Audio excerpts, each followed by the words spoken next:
Welcome to The Explainer. Today we're exploring a radical shift in how we see the world, and we're going to do it through the lens of ancient Greek tragedy. Think about it. In less than 100 years, the Athenians went from believing that gods actively guided their destiny to seeing them as, distant observers, to finally asking, what if the gods are just the powerful passions raging inside our own hearts? You've probably heard that famous line from Socrates, "The unexamined life is not worth living." Well, for the ancient Athenians, the theater was the ultimate laboratory for that examination. It's where they put their entire worldview under a microscope, asking the biggest, toughest questions about the very strange and volatile relationship between gods and mortals. So, to really get this journey, we have to understand the medium itself. Greek tragedy wasn't just, a fun night out. It was a full-on civic and religious ritual. It was a space for confronting life's most difficult problems. And right at the heart of it, you would almost always find a character facing an impossible choice, a true no-win situation. We're going to follow this story through the works of the three greatest playwrights of the age, Aeschylus, Sophocles, and Euripides. And as we go, you'll see how each one represents a giant leap in thought, charting this incredible course from absolute faith to some pretty profound skepticism. Okay, let's dive in. Our starting point is Aeschylus. Now, to get this guy, you have to know he was a war veteran, a true patriot, and a man with a deep, unshakable faith in a divine cosmic order. In his world, the gods weren't just real, they had a grand plan for all of us. And you see this perfectly in his masterpiece, the Oresteia trilogy. It is the ultimate example of that impossible choice we talked about. It's just this brutal series of no-win situations where no matter what a character does, they are doomed to violate the will of a god. There is literally no escape. First, you've got King Agamemnon. He's forced to choose between his family and his mission. He either sacrifices his own daughter or he fails his entire nation. Then, years later, his son Orestes is commanded by the god Apollo to avenge his father. But that means murdering his own mother, a crime that other gods, the Furies, will never, ever forgive. See? Every choice is a trap. But here's the brilliant part. Aeschylus ends this whole bloody saga with a court trial, presided over by the goddess Athena herself. Now, this isn't just a clever plot device, it's a celebration of a huge leap forward in civilization, the move from that endless, bloody cycle of personal revenge to the organized justice of a state court. And for Aeschylus, this isn't just human progress. No, it's all part of a divine plan guided by Zeus himself. All right, now let's turn to our second playwright, Sophocles. This is a man who saw both the absolute peak of Athens' golden age and its tragic downfall, and you can really feel that turbulence in his work, which brings a new, profound skepticism to the stage. And right away, you see this massive shift in perspective. In Sophocles' world, the gods are absolutely real, and you'd better respect them. But, and this is a huge but, they don't interfere. They don't offer moral guidance. All of a sudden, human beings are left to figure out how to live entirely on their own. Take his masterpiece, Antigone. We've got another one of those impossible choices. Antigone is torn between the law of the state and her duty to her family and the gods.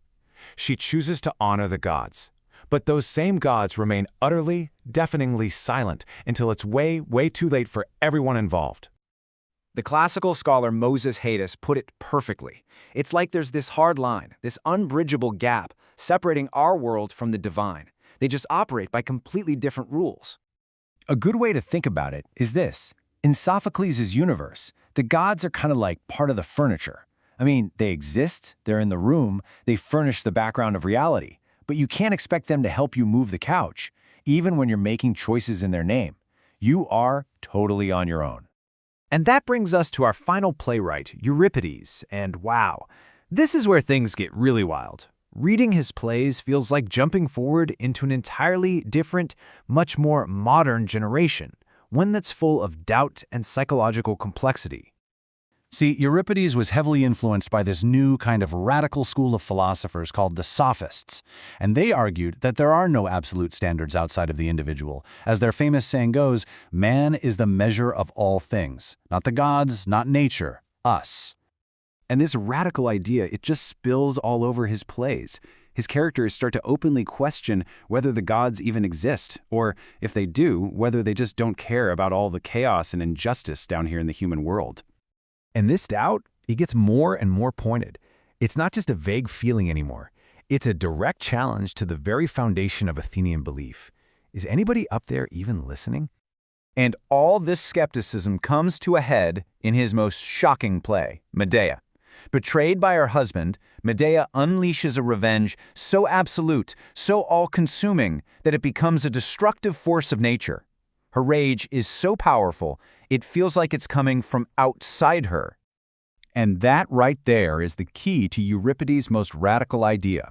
In another play, a character basically tells Helen of Troy, "You weren't kidnapped by the goddess of love, Aphrodite. No, you just saw a handsome man and your own powerful appetite became your Aphrodite." And this is the final mind-blowing leap. For Euripides, maybe the gods don't come from out there at all. Maybe we just take the most powerful, uncontrollable forces we experience, the violence of the sea, the rage of battle, overwhelming desire, and we give them names, we turn them into gods, externalizing these huge forces that were inside of us all along. So, let's just take a step back and look at the incredible intellectual journey we've just been on. In just 3 generations, the Athenian stage charted a course from absolute faith all the way to modern psychology. We start with Aeschylus, where the gods are these active guides, leading humanity toward justice. Then we get to Sophocles, where it's like, okay, the gods are real, but they're distant observers and we're on our own. And then, finally, Euripides comes along and suggests that maybe the gods are just projections, powerful names we give to our own inner passions. And here's the really amazing part. This arc of thought, from faith to skepticism to psychological interpretation, that was all laid out on a stage in 5th century Athens, well, it basically provides a blueprint for debates about religion, morality, and human nature that we are still having 2,500 years later. So this ancient journey leaves us with a really modern question. The next time you feel an overwhelming emotion, something that feels bigger than you, like rage or desire or ambition, ask yourself, are you being driven by some force outside of yourself? Or are you just coming face to face with the God within?